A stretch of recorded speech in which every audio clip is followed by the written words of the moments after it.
Fog Wrestling back again with a brand new video. Now, it has been a while since we've uploaded. There was a family emergency, but we're back, and the uploads may be slow for a wee while, but hopefully you can bear with us for that. But we're here today to look at the Smackdown YouTube clips, and sadly, folks, YouTube, you've got to make your own money. You can't rely on YouTube giving you morning time off and all that. But anyway, let's go into our first clip, which of course was Cody Rhodes announcing his next challenger. And I think what's worrying for Cody Rhodes, potentially, because, well, maybe it's not. I mean, 1.3 million for a clip is pretty good.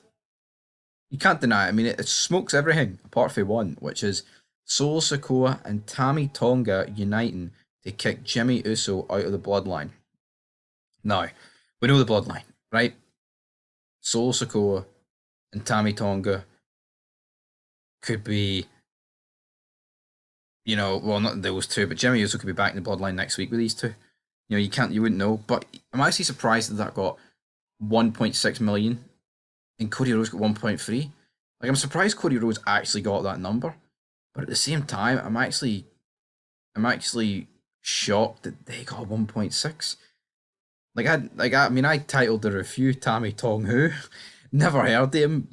Literally until we were doing like the preview for SmackDown, I seen people on Twitter, oh, Tama Tonga's going to debut tonight.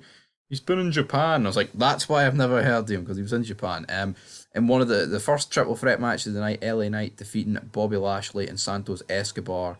Ted fans got 371k, which is actually the third highest clip. Braun Breaker, obliterating Cameron Grimes, comes in with 281,000. We then have Logan Paul's promo stating that it's the Logan Paul LaFest era, only getting 178,000 views, so that is one of the lower rated clips on the show.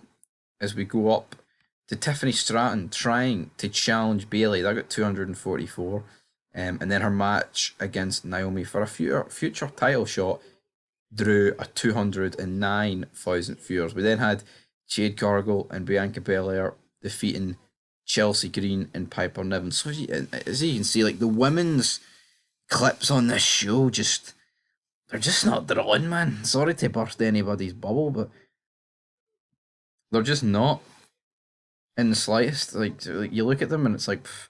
Then you look at like the other two women's clips on this show. You've got Bianca Belair and Jade Gargle are on the hunt for gold, 172,000 views. I mean, the only thing they're in competition with in terms of how pish they are is Logan Paul. And then the lowest rated one of the lot, you've got Nick Aldis informing Green and Niven of a match on Raw. So it's an absolute disaster. It's a catastrophe. Then we've got AJ Styles moving closer to the WWE title. So we've got that, which of course was the triple threat match between Kevin Owens, AJ Styles, and Rey Mysterio. And I think that was the main event, wasn't it? It was the best match of the night, but it didn't draw. It drew what, 6,000 less viewers than the LA Knight triple threat match, which I'm a wee bit surprised about. We also had a clip. This was a SmackDown exclusive, though, digital exclusive, whatever you want to call him. Santos Escobar denies taking out Dragon Lee, 146,000 viewers. So again, another bit of a surprising number there. Then our last clip, so to speak, of SmackDown, which is SmackDown's wildest moments.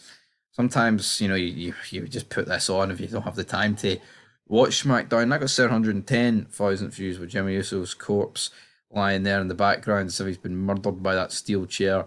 And that's pretty much where we're going to leave it. And you can see that draws in the top 10 moments thing also does quite well. Similar length. I wonder if they just literally show it without it being like in a top 10 format and try and pass it off that way. I guess they could. But anyway, guys, that's going to do for Fog Wrestling. Bear in mind with us this week.